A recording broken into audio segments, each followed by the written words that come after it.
교회에 관한 말씀을 우리가 나누고 있는데 이미 두아디라 교회 흔한 교회의 말씀을 나눌 때 교회 안에서 그런 말씀을 같이 나눴을 거예요. 두아디라, 사대, 빌라델피아, 그 다음에 맨 마지막에 나오는 라오디아 교회, 이 네 교회의 마지막까지 존재하는 그런 교회의 모습을 계시록의 말씀을 통해서 이제 우리에게 이제 보여주셨는데, 앞에 세 교회는 이미 역사상에서도 주님 앞에 실행이 있었지만은 앞에 있었던 그 교회는 지금은 역사상으로 실행되는 그런 교회가 아니고 그 영들만이 지금 남은 네 교회 안에 연결되어서 네 교회를 통해서 교회의 모습을 이제 보게 하시는 것이 하나님의 그 교회를 운영하시는 경륜인 것을 이제 보게 하셨는데, 어쨌든 우리는 이 네 교회에 관한 모습을 보면서 뒤에 나눠서 중요한 것은 교회사를 통해서도 우리가 교훈을 얻어야 할 뿐만 아니라 성령은 모든 교회들에게 보내진 편지를 다 드려야 되는 것으로 말씀하시는 것이기 때문에 우리가 교회 생활을 실행할 때는 앞서서 세 교회에 관한 말씀뿐만 아니라 뒤에 나오는 네 교회에 관한 말씀도 다 들어서 모든 교회에게 성령이 말씀하시는 그 말씀을 다 참고로 해서 귀담아 들어서 부족한 것들을 무엇 때문에 주님 앞에서 부족한 것이 있어서 책망과 그 다음에 해결케 하시는 그런 말씀을 들으실 뿐만 아니라 상 주시는 그런 말씀도 교회에게 주셨던 것이기 때문에 이런 말씀을 지나가면서 저는 이제 두 가지를 같이 한번 생각해 보자 이렇게 말씀을 드리고 싶어요. 하나는 교회사를 통해서 이미 이런 교회들의 그런 실제적인 모습을 조명을 했지만은 이것은 교회사적인 면에서 우리 자신들이 이해하고 깨닫고 참고를 할 사안이지만은 더 중요한 것은 사대교회는 두아디라 교회는 오늘날 말하면 로마 천주교를 말한다 하더라. 그 다음에 사대교회는 오늘날 개신교를 말한다 하더라. 이렇게 해서 아는 것은 있어, 사실은 지식을 통해서. 그러나 우리 영적 상태는 오늘 사대교회가 하신 말씀처럼 내 행위를 안다 이렇게 말씀하시고 나서는 내가 살았다 하는 이름은 가졌으나 뭐라고 그랬어요? 죽은 자로다 이렇게 말씀하셨는데, 이것을 사대교회에게만 적용한다면 오늘날 기독교는 그래 믿는다고는 하는데 실제로 그 들어가면 내면 세계를 들어가 보면 믿는 자 같지도 않고, 살았다 하는 이름은 가졌으나, 그러니까 이것은 생명이요 부활이신 그리스도와 영접해서 그가 구원을 받았다 하는 것 같지만 그 내면 안으로 들어가면은 죽은 것 같은 자, 주님과 한 번도 만난 적이 없는 이방 사람과 같은 그런 신앙을 가지고 있는 것을 지금 말하는 것이기 때문에 교회사적으로만 우리가 배워가지고는 의미가 없다 그런 뜻입니다. 얼마든지 우리 가운데서도 그가 살았다 하는 이름은 가졌으나 들여다보니까 죽은 자 같은 것이 얼마든지 있는 거죠. 제가 교회 가운데 쓴소리 자꾸 많이 한다고 별로 의리롭지 못한다고 그런 말씀도 가끔 많이 들었습니다만, 어떤 말씀을 같이 나눌 때 영혼의 안에 우리 자신들이 한 말씀을 들어도 생각해보고 가져가보고 그렇게 해서 약이 되는 것을 같이 나눠야 되지, 기 긁어주는 말씀만 같이 나눠갖고는 저는 의미가 없다고 생각합니다. 세상의 그 질병도 주로 약은 뭐때 달아요? 써요? 주로 먹어보면 대부분이 쓰더라고. 저는 아침마다 그 혈압약을 먹고 있는데 혈압이 올라가니까 의사가 한번 먹으라 해갖고 먹었더니 안 먹으면 안 되겠더라고요. 그런데 그것도 써요. 거의 먹는 약마다 다 쓴 걸 볼고 있는데 쓴 것이 약이 되는 걸 육신의 체험에서도 많이 알고 있는데, 그런 것처럼 어떤 말씀 나눌 때 진리방면을 그냥 나누되 정말 우리 내면 속에, 오늘 김영구 형님이 만나오셨는데 내면을 들여다보는 자꾸 그 말씀을 내면에다가 적용시켜보는 것이 참으로 중요하다고 생각합니다. 이것은 사대라는 의미가 오늘날 개혁된, 두아디라 교회에서 개혁된 개신교회를 의미하는 건 맞습니다. 사실 그 사대라는 의미도 남는 자 또는 개혁, 그런 의미를 가지고 있습니다. 그러나 더 중요한 것은 우리는 장자들의 총회 교회를 실행하니까 이미 거기를 지나왔다고 생각하지만 내 영혼의 상태는 거기 못 미쳤으면 어떡해요. 이 말씀을 보고 그래, 살았다 하는 이름은 가졌으나 나 내면 세계를 들여다보니까 나는 죽은 자가 아닌 것 같다. 생명의 어떤 살아있는 것을 못 느끼면 죽은 것이죠. 세상 사람하고 아무 차별이 없어, 분별이 없으면 죽은 자 같죠. 세상 사람은 죽은 자라고 얘기했으니까. 사실 이런 말씀을 그냥 들어갈 때 개신교가 마르틴 루터를 통해서 개혁했죠. 사실 종교개혁을 통해서 개혁해서 개신교 교회로 오늘날 실행돼서 나왔지만은, 그러나 우리 영적 그런 상태를 이런 말씀 가운데 적용시켜 보는 것이 더 중요하지, 바깥의 교회사 가운데서 경륜적으로 안다고 그 말씀은 그래 이것은 차대교회에 적용된 말씀이야. 그렇다면 우리는 나누어서 별 의미가 없어요. 오늘 나누어도 사실 살았다 이런 이름을 가졌으나 죽은 자로다 그랬을 때 이 말씀이 내 영혼을 비춰보는 말씀이 돼야 되는 것이지, 저 바깥에 있는 개신교에 있는 사람들 그러면 말씀 나눠도 큰 의미가 없는 거죠. 그래서 오늘은 이런 말씀 같이 나눌 때 우리 자신은 살았다고 하지만은, 구원 얻었다고 하지만은, 생명이신 주님과 연합되었다고 하지만은 죽은 자와 방불된 것이 있으면은 오늘 이런 말씀을 보고 오늘 깨어서 그래, 나를 다른 사람이 나를 볼 때 죽은 냄새 펄펄 나는 세상 사람과 다를 거 뭐 있나. 특별히 오늘 잘 됐네요. 좀 내일이 아주 죽은 자들의 그런 절기 명절 지나가고 있는데, 죽은 자들하고 연합되어서 같이 죽은 자끼리 같이 하고 있으면 살았다 하고 이름은 가졌으나 뭐 죽은 것과 별과 다를 게 뭐 있겠습니까?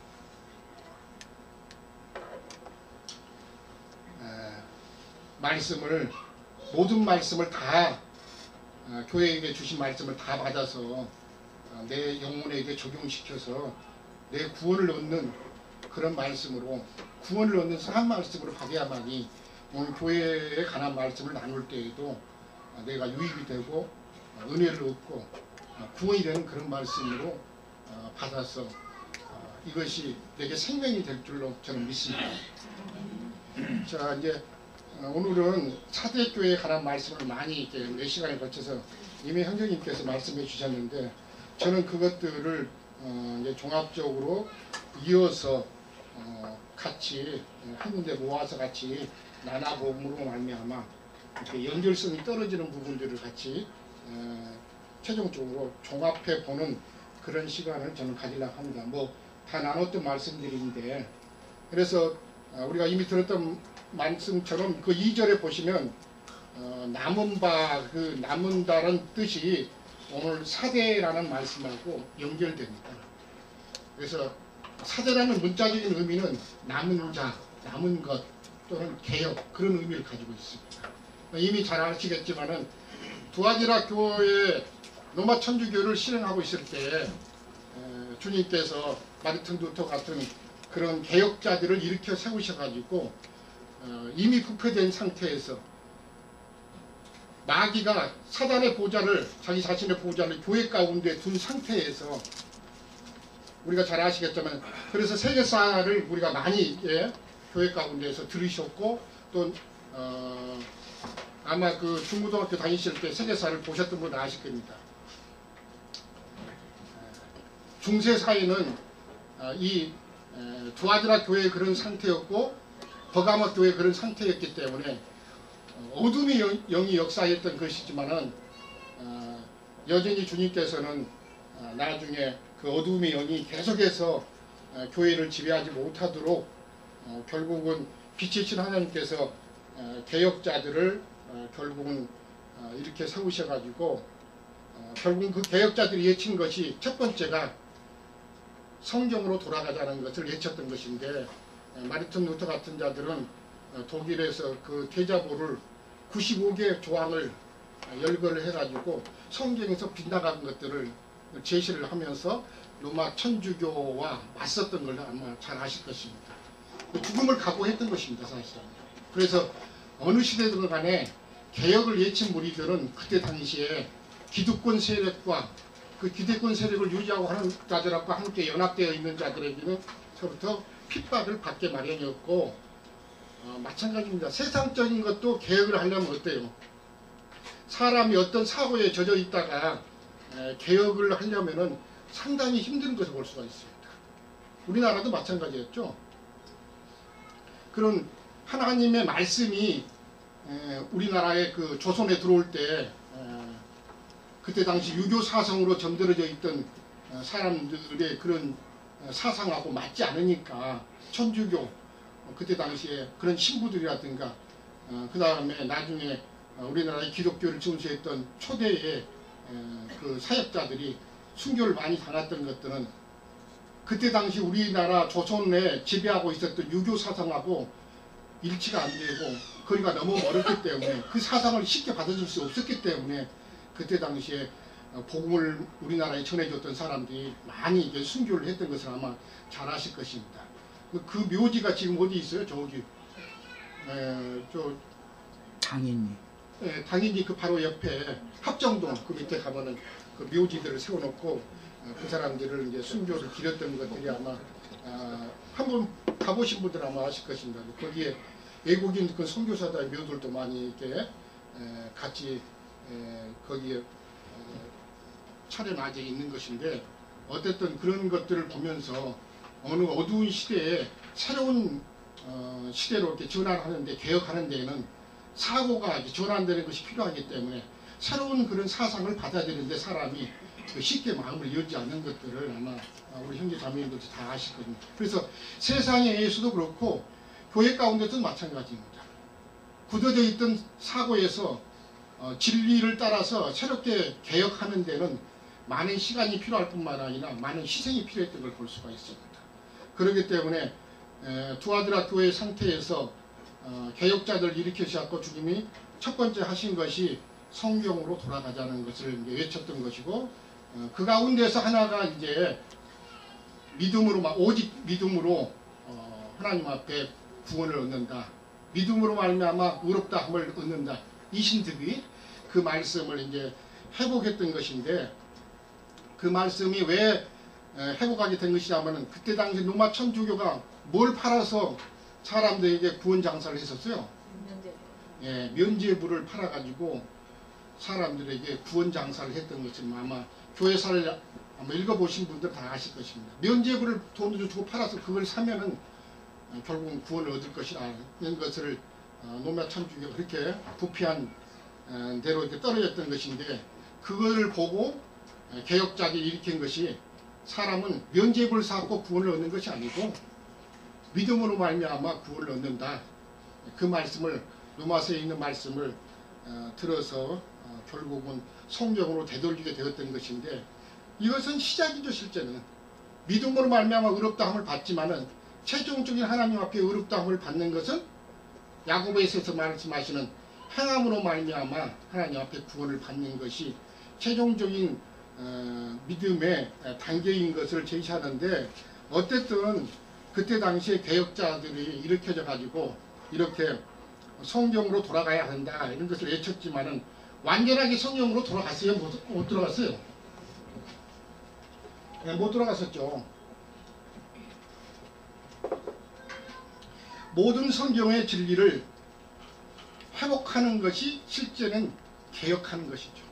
그때 당시에 일반적인 사람들은 성경이 없었기 때문에 성경을 볼 수도 없었고 그렇기 때문에 주님께서는 종교 개혁이 일어나기 전에 이미 인쇄술이라는 것이 아주 개발되어 가지고 많은 시간대에, 짧은 시간대에 많은 인쇄를 할 수 있도록 그 종교 개혁 이전에 인쇄술이 개발되어 갖고 나왔던 걸 볼 수가 있습니다. 그렇기 때문에 나중에 많은 사람들이 성경으로 돌아가려면 성경이 보급되어야 되기 때문에 유럽의 각 나라에서 자기 나라 말로 성경을 번역을 하고 그 다음에 성경을 무수히 찍어내 가지고 모든 사람도 성경을 볼 수 있어요.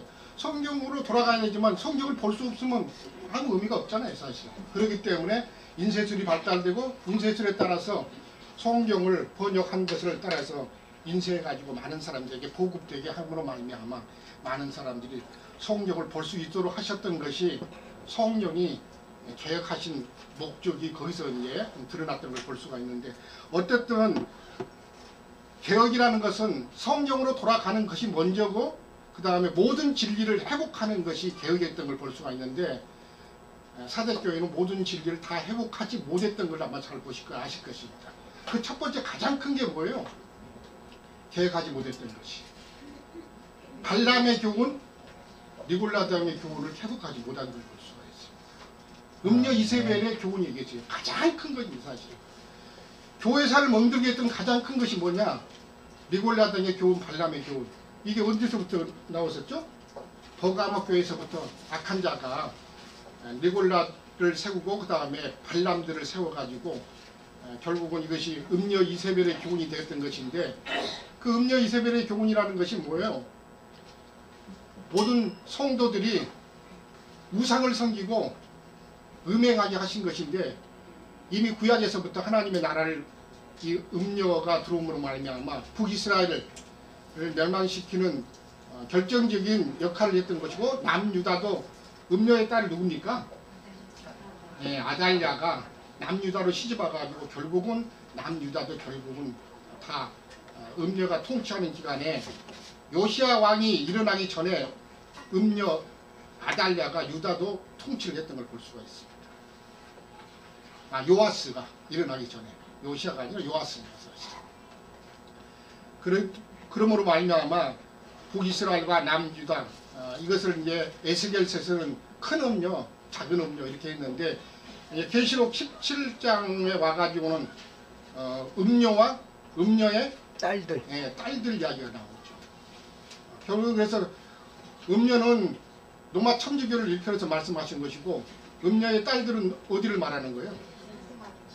오늘날 사대교회를 말씀하시는 거예요. 왜 그러냐? 음녀 이세벨의 교훈을 회복하지 못했기 때문에, 개혁하지 못했기 때문에. 발람의 교훈, 니골라당의 교훈이 여전히 들어있어 갖고, 로마 천주교는 뭐예요? 그 발람들, 니골라당이 뭐예요? 성직자제도를 여전히 실행하고 있고, 개신교도 성직자제도를 그대로 이어받아갖고, 신부가 뭐만 바뀌었어요? 목사가 된 명칭만 바뀐 거예요, 사실은. 개혁이 된 것이 아니고. 그래서 발람과 니골라당이 그 교훈이 존재하는 한은 음녀 이세벨의 교훈인데, 이것이 있는 한은 물질적인 또한 성전이 또 필요한 걸 볼 수가 있습니다. 그렇기 때문에 이런 교회를 멍들게 하는 음녀 이세벨의 교훈, 결국은 로마 천주교도 이게 그들의 그 신학을 가지고 있는데, 개신교도, 모든 개신교들도 신학을 두고 있죠. 이것이 밑받침이 되어가지고 결국은 로마 천주교나 지금에 있는 기독교, 개신교를 떠받치고 있는 근간이 되는 것인데, 이 기독교, 개신교가 무너지기 위해서는 음녀 이세벨의 교훈, 신학이 없어져야만이, 없어지면 그 발판 위에 서 있는 발람과 니골라당이 설 수가 없는 거기 때문에, 그들이 서 있는 기반이라는 것은 이 각 교단들, 그 다음에 로마 천주교가 갖고 있는 신학의 근거에서 그들이 다 신학을 이수함으로 말미암아 이수한 자들에게 그들이 안수라는 것을 통해서 결국은 성직자로 세워가지고 그들을 통해서 교회를 인도하게 하고 가르치게 함으로 말미암아 교회가 개혁되지 못하게 하는 근본 원인이 거기 있었던 걸 볼 수가 있습니다. 가장 큰 원인은 거기 있어요, 사실은. 그날 뿐만 아니라 물질적인 성전을 필요로 합니다, 그들이. 왜? 그곳에서 모여가지고 결국은 음행을 하게 함으로 말미암아 우상 숭배를 하게 하고 음행의 진노의 포도주를 함께 마시는 그런 음행하는 것들을 그 물질적인 성전에서 실행하는 것이기 때문에, 그렇기 때문에 형제자매들이 이런 말씀을 들을 때 왜 물질적인 성전이 필요 없어져야 되고, 그 다음에 그곳에서 모이는 것이 하나님을 섬기는 것이 아니고 우상을 섬기는 것이고 우상의 재물을 먹는 것임을 깨달아야 됩니다. 구약에 보시면은 다 산당들에 가가지고 거기서 누가 그랬어요? 북이스라엘을 보면은 여로보암이 세웠던 하나님의 제사장이 아닌 여로보암이 세웠던 제사장들이 산당에서 아세라와 바알을 우상으로 섬김으로 말미암아 여호와 하나님을 섬기지 않았던 걸 볼 수가 있습니다. 그렇기 때문에 오늘날 물질적인 성전을 가지고 있는 데서 그곳에서 모임을 가지면서 하나님을 섬기는 자들이 우상을 섬기는 거예요? 하나님을 섬기는 거예요? 예. 말로만 그러지 말고 분명하게 그 속에서 깨달아져야 됩니다. 그 물질적인 성전에서는 하나님을 섬길 수가 없어요. 주님은 뭐라고 그랬어요? 너희가 나를 위하여 무슨 집을 짓겠으며 이렇게 말씀하셨어요. 어디에 계실 것인데 우리 하나님은? 우리 형제 자매님의 거듭난 심령 안에, 영혼 안에서 성전을 삼으시고 계셔야 되는 것인데, 사람들이 물질적인 성전 세워놓고 이것이 하나님의 성전이라 이렇게 읽는데, 그것이 결국은 하나님의 빗대어서 우상을 섬기는 우상의 집이 된 것입니다. 우상의 집이라고 그랬죠. 구약에서 뭐라고 그랬죠? 그것을 베다웬. 베다웬이라 베다웬. 이런 실제적인 것을 형제자매님들이 깨달아야만이 왜 그곳에 가지 말아야 되고, 왜 그곳에 가서 우상의 재물을 함께 모시고 마시지 말아야 되는가, 모임 생활 왜 그런 데로 가지 말아야 되는 것인가를 속에서부터 깨달아서 아셔야 됩니다. 아, 그것이 우상 숭배를 하는 것이구나. 그렇지 못하면 마음에 안 들어, 이제 이런 모임에서 이제 상처받고 마음에 안 들었다. 그러면 어디로 가요? 예배당으로 도로. 네. 옛날 내가 나왔던데 거기 가면 그런 데도 뭐 상처받지도 않고 그냥 헌금 대강 내고 거기 앉았다가 1부 예배 받든가 2회 받든가 얼른 끝나고 그냥 이제 이렇게 하고 가면 편하게 생활하죠, 사실은. 그래서 이런 말씀을 지나가시면서 왜 그들이 계획하지 못했던 것이고 그 남은 바 죽게 된 것도 굳게 하라 이런 말씀을 하신 것인가, 가장 중요한 것을 계획하지 못한 것입니다. 그렇기 때문에 오늘날 개신교가 저런 상태로까지 떨어져 가지고 살았다고 하는 이름은 가졌으나 그 내면 세계에 들어가면 죽은 자다, 주님께서. 그러나 다행히 소망이 있죠. 주님께서 그들 가운데 몇 명이 흰옷을 입고 다니는 자가 있을 것인데, 그들은 주님께서 보실 때 합당한 자인 줄 알았습니다. 다행히 그들 가운데서 소망이 있는 것이 그 옷을 더럽히지 않는 자 몇 명이 있다, 이렇게 말씀하셨어요. 그래서 오늘 저는 그 흰옷을 입는 것, 그 다음에 생명책에 농명되는 것, 그 다음에 생명책에서 지워지는 문제, 그 다음에 그 이름을 내 아버지와 아까 천사들 앞에 시인하는 문제, 이런 방면에 대해서 연결해서 같이 한번 또 잠깐 짚어보는 그런 시간을 가졌으면 합니다. 그 옷이라는 것은 성경에서 말씀하실 때 믿음이 바깥으로 나타난 상태를 말씀하시는 거죠. 옷 입는다 이렇게 말씀하셨는데, 무엇으로 옷 입어야 됩니까? 갈라디아서에서나 골로새서에서는 우리 옷이 누구라고 그러셨어요? 그리스도가 우리 옷이라고 이렇게 말씀하셨잖아요. 가리개가, 그리스도가 우리 자신을 가리켜줘야 된다 이렇게 말씀하실 거예요. 구약에는 뭐 오늘 출애굽기도 읽으셨겠지만 하나님 앞에 나아가는 제사장이 어떻게 옷을 갖추어 입고 주님 앞에 나가서 제사를 드려야 되는가, 거기서부터 근거한 말씀인데, 물론 거기서는 뭐 속옷도 있고 겉옷도 있고 에봇도 있고 그 다음에 판결 흉패도 앞에 붙이고 이렇게 해서 하나님 앞에 나아가라고 제사장의 그 오국에 갖춰져 있는 것을 말씀하시지만은 계시록 뒤에 말씀부터 보시고 앞으로 한번 가시겠습니다. 계시록 19장 해서 한번 보시죠.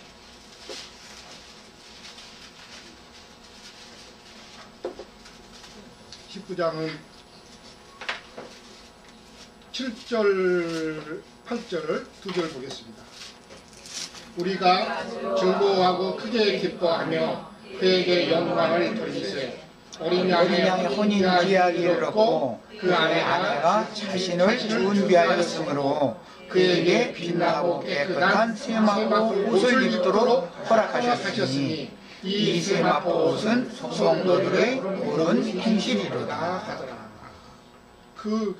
거기 보시면은 혼인잔치가 예약이 되어 있고 기약이 이르렀고 그 아내가 준비되었다 그러는데 그 아내들은 혼인잔치에 나가려면 빛나고 깨끗한 세마포 옷을 입고 나아가야 된다 그랬는데 이 세마포 옷이 뭐라고 했어요? 성도들의 옳은 행실을 그 전에 성경에서는 의로운 행실이다 이렇게 말씀하셨어요. 그러니까 의로 옷 입는 것을 지금 말씀하시는 것입니다. 그래서 빛나고 깨끗한 세마포 옷을 입었다. 근데 오늘 사대교회는 흰 옷을 입는 것을 이렇게 말씀하셨어요. 그래서 빛나고 깨끗한 옷, 당연히 깨끗한 옷이 그때 흰 옷이죠 사실은. 14절 읽으면 돼. 19장 14절. 네. 그 14절 하늘에 있는 군대들이 희고 깨끗한 세마포 옷을 입고 백마를 타고 그를 따르더라. 예, 거기 보면은 하늘에 있는 군대들이 희고 깨끗한 세마포 옷을 입고 백마를 타고 그를 따르더라 그렇게 있습니다. 22장에도 그 말씀이 있죠. 14절에. 예, 14절 한 절 보시고 앞으로 보겠습니다. 자기 두루마기를 빠는 자들은 복이 있으니 이는 그들이 생명나무에 나가며 문들을 통하여 성에 들어갈 권세를 받으려 함이로다. 거기 보시면은 여기서 그냥 두루마기로 표현인데 두루마기를 빠는 자들이 자주 빨면 어떻게 돼요? 희재되죠. 자주 빠는. 오늘 우리는 지금 이런 모임을 갖는 것은 어떠세요? 빠는 겁니까? 안 빠는 겁니까? 다 빠는 것은 아니겠죠? 자기에게 적용시켜보고 가져가 보면서 하신 분들은 이게 빠는 자들이겠지만 그냥 옷 입고 와서 그냥 그대로 갈 수도 얼마든지 있는 문제죠 사실은.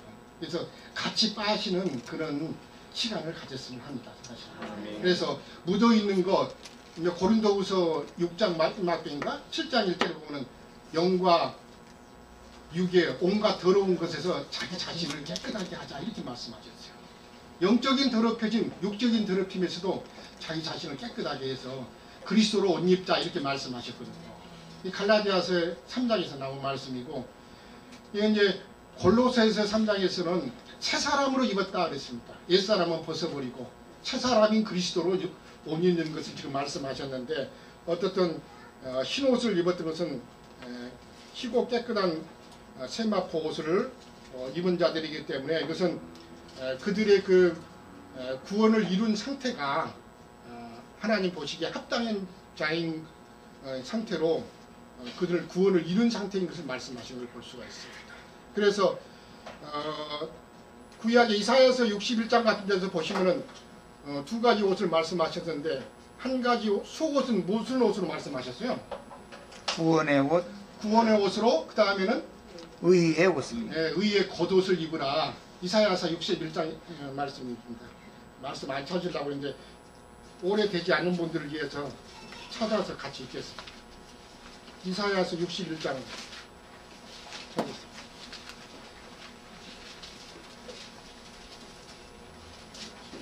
10절입니다. 같이 읽겠습니다.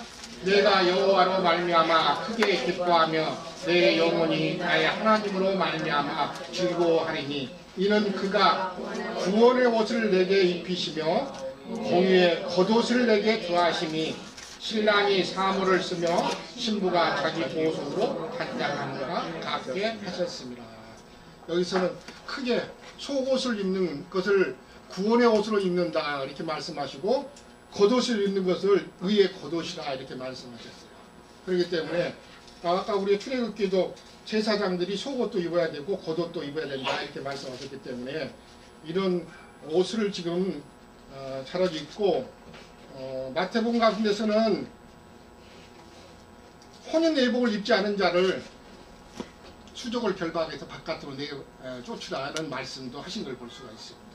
그렇기 때문에 혼인잔치에 나갈 신부가 속옷만 입고 나가면 신랑이 받아주겠어요? 안 받아주겠어요? 안 받아주죠.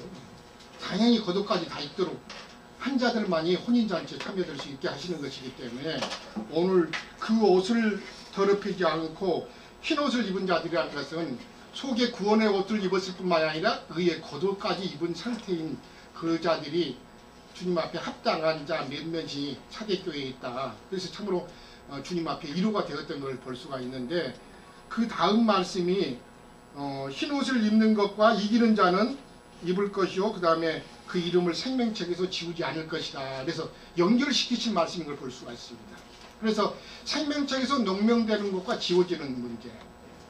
오늘 출애굽기 32장을 우리 같이 읽으셨는데 모세가 시내산에서 하나님 앞에 율법 말씀을 받으러 올라갔을 때 산 아래에서 아론과 함께 백성들이 금송아지를 우상으로 만들어서 그에 경배하고 결국은 다시 애굽으로 돌아가자 하면서 음행했던 우상 숭배했던 것들을 하나님께서 보시고 진노하셔가지고 그들을 다 멸하시겠다 했을 때 모세의 중보 기도를 들으시고 그들을 사하셔 달라고 이렇게 기도를 했는 것인데 출애굽기 오늘 보셨는데 얼마나 아주 깊이 있게 보셨는가 한번 같이 한번 봐서 보시겠습니다. 출애굽기 32장을 보시죠.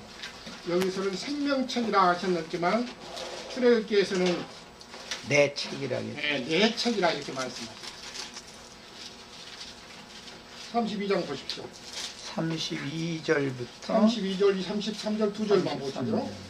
자, 그러나 이제 그들의 죄를 사하시옵소서. 그렇지 아니하시면 원하건대 주께서 기록하신 책에서 그것도 기억하시세요. 지금 계시록에서는 생명책에서 기록되고 그 다음에 지워지는 문제를 했는데 여기서는 주께서 기록하신 책에서 이렇게 했습니다. 내 이름을 지워버려 주옵소서 그랬습니다. 그러니까 생명책이라는 것은 뭐예요? 주님께서 기록하신 책이라는 것을 말씀하시는 거죠. 자, 33절은 여호와께서 모세에게 이르시되 누구든지 내게 범죄하면 내가 내 책에서 그를 지워버리리라. 여기서도 내가 내 책에서 이렇게 씁니다. 주님 책입니다. 그런데 우리가 진리를 잘 모를 때는 우리가 개신교 생활을 했을 때 보면은 개신교에 가게 되면은 맨 먼저 자기 이름을 등록한 줄 해요, 안 해요? 네. 거기 보면은 다 등록되면은 생명책에 난 등록된 줄 알았어요. 우리도 있어요, 우리도.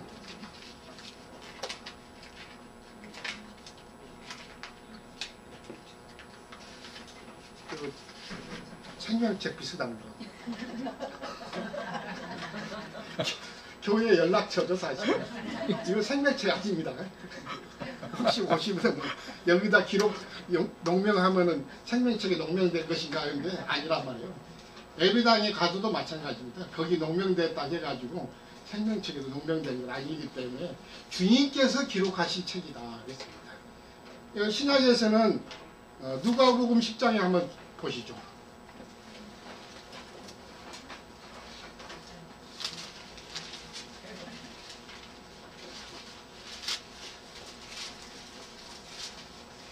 누가복음 10장 20절이네요. 제자들이 이제 70제자들이 복음을 전하고 돌아와서 이제 귀신들 항복하다 하더라도 이제 주님께서 그냥 말씀하시면서 사단이 하늘로부터 병들같이 떨어지는 것을 보았다 이렇게 했는데 그 말씀 끝에 하신 말씀 20절만 읽겠습니다. 그러나 귀신들이 너희에게 항복하느라고 기뻐하지 말고 너희 이름이 하늘에 기록된 것으로 기뻐하라 하시니라. 아까 출애굽기는 주께서 기록하신 책, 주님 책에 기록한다 했는데 여기서는 너희 이름이 하늘에 기록된 것으로 기뻐하라 그랬습니다. 네, 하늘에 기록되어야만이 참되게 기록된 것이지 사람이 어떤 책에다가 어떤 모임에 갔더니 거기다 기록한다 해가지고 기록된 것은 아니죠. 그렇기 때문에 물론 빌립보서에도 이제 그들의 이름이 생명책에 있다. 이제 바울 사도가 빌립보 교회에 집사 봉사하는 자들을 말씀하시면서 그들과 함께 동역할 것을 말씀하시면서 생명책에 기록된 것을 말씀하셨는데 우리가 그 역대기나 구약에 보시면 말씀들을 보시면은 이름들이 계속 처음부터 그 족보 이야기가 계속 나오는 걸 볼 수 있죠. 예, 그것은 하나님께서 그분의 족보책에다가 그 이름들을 기록하신 것을 볼 수가 있고 나중에 유다나 이스라엘 백성들이 바벨론에 포로되었다가 돌아올 때도 에스라서나 느헤미야서에 보면은 돌아온 무리들의 이름을 계속해서 기록한 걸 볼 수가 있어요. 이것은 회복된 자들 오늘날로 말하는 거예요. 종교적인 그런 체제에 있다가 다시 돌아온 무리들을 기록한 말씀인데 사실은 이것이 족보책에다 이름이 기록된다는 것처럼 이것처럼 중요한 게 없죠. 사실은 우리가 세상에 태어날 때도 어때요?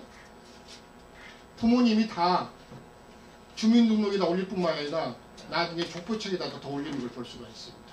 그런 것처럼 우리 속사람 하늘에 속한 사람도 하나님의 생명책에 농명되는 것을 볼 수가 있는데 이것은 하늘에 기록되어야 된 것을 말하고치고 주님께서 기록하신 책에 농명되는 것을 말씀하시는 것이기 때문에 요한복음에서 거듭나야 하는 말씀 3장에서 말씀하실 때 보면은 육으로 난 것은 육이요 영으로 난 것은 영이니 이렇게 말씀하셨어요. 그러니까 분명하게 우리 양심이 영이 주님으로부터 새로 난 것이 분명하게 진 사람은 하늘에 기록된 것이고 생명책에 기록된 것이죠. 그렇죠? 예. 오래되지 못한 우리 현지 자매님들이 생명책에 기록된 것이 뭔가 소리인데 본인 속에서 영감으로 영으로 주님과의 관계에서 나는 주님하고 분명하게 연합되었다. 주님을 영접한 것이 분명해지면은 생명책에 농명된 것이라는 뜻입니다. 그러나 그것이 영원한 것은 아니죠. 왜?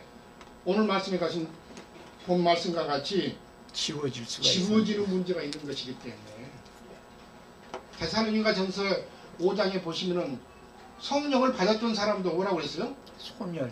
성령이 소멸시키지 말고 이렇게 말씀하셨어요. 성령을 한 번 받으면 그 성령이 계속해서 있는 게 아니고 소멸될 수도 있다는 것을 성경은 분명히 말씀하십니다. 마태복음 25장에서 열처녀 비유에서도 분명히 말씀하셨죠. 득을 가졌을 때 뭐가 오죠? 미련한 5처녀는 기름이 점점점 떨어져 가니까 지혜로운 5처녀에게 너희 있는 기름 좀 내게 나가달라 이렇게 하니까는 지혜로운 처녀들이 뭐라고 했어요? 우리와 너희 있을 것도 부족하니까 누구한테 가서 사라고요? 네, 기름 파는 자들이 있을 것이니까 그 기름 파는 자들한테 기름을 사라.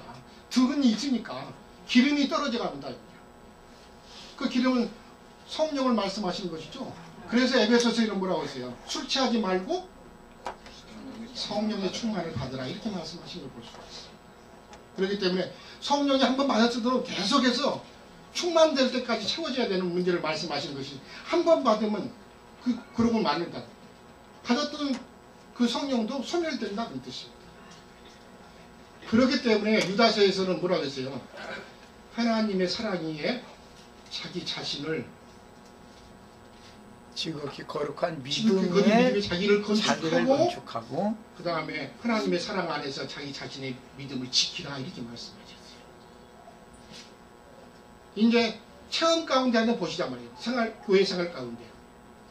교회 생활에 내리막으로 내려가는 것들은 왜 그래요? 은혜가 떨어져서 기름이 내려가고 새가고 있으니까 그러다 보면 결국은 어때요? 내려가다 보면 세상으로 내려가죠. 창세기에서도 보면 믿음의 조상이었던 아브라함도 내려가서 애국까지 내려갔대요. 그래서 결국은 가서 보다 보면은 이제 믿음 생활을 같이 하던 은혜가 있었던 형제님들과 세상으로 내려가서 있는 분들 가서 한번 만나보세요. 어떤가? 거기가 성령이 충만하고 뭐 은혜가 충만한가 한번 만나보시면 알 거 아니에요. 세상 사람이나 그 전에 주님의 은혜가 있을 때 같이 생활했을 때 보면 참으로 구원 말씀이 있고 은혜가 충만했고 형제 같았는데 나중에 내려가가 세상에 내려가 있는 형제 자매들 가서 만나보시면 어때요? 세상 사람이나 이분이 예수를 믿어서 영접했던 사람이나 구별이 안 갑니다. 전혀 안 가요, 사실은. 그런 체험도 있는 분들도 있을 것이고, 또, 개인적으로도.